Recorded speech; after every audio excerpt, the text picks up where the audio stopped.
पुण्यश्लोक अहिल्यादेवी होळकर. मंदिरातले जे देव आहेत हे देव शिल्लक छत्रपती शिवाजीराजांमुळे आणि मंदिरांचा जीर्णोद्धार भारतातल्या पुण्यश्लोक अहिल्यादेवी होळकरांमुळे. लक्ष नका, यांच्यामुळे भारतातल्या मंदिरांचा जीर्णोद्धार झालाय. असे पेशवे थरथर कापत होते पुण्यश्लोक अहिल्यादेवी होळकर उभा राहिल्या. कोणाची मजा नव्हती एक पाऊल पुढे टाकायची.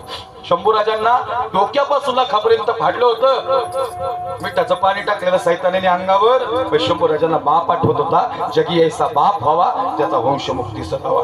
म्हणून खऱ्या अर्थानं हे सांगायचं तात्पर्य होतं, सज्जन हो, जोपर्यंत आहे तोपर्यंत माणसं जपा.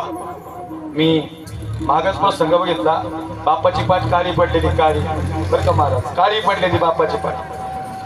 सांत्वन करायला गेलो, पोराचा मित्र होता माझा, त्याला म्हणलं महाराज गेलो वडील लय कष्ट केलं माझ्यासाठी.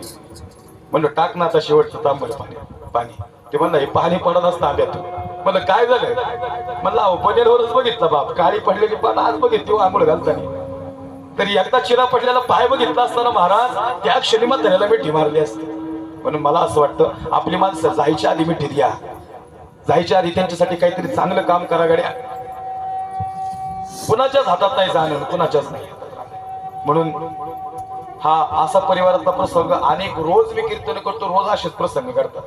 मुलं चांगलं काम करतात, चांगले दिवस येतात, व्यवस्थित होतं आणि माणसं निघून जातात. मला असं वाटतं परमेश्वरानं जे जीवन दिलंय ते प्रेमानं जगू, मायबापाची सेवा करू. नाही तर 10 लाख पगार आहे पोराला अमेरिकेत, आणि बाप पुढे घरी बाप अख्ख्या गावाला सांगते 10 लाख पगार आहे. आणि घरातील म्हातारीला म्हणते लई पोराची आठवण येते ग. एकदा त्याला म्हणा ये ना 2 घास खायच्या तुझ्यासोबत.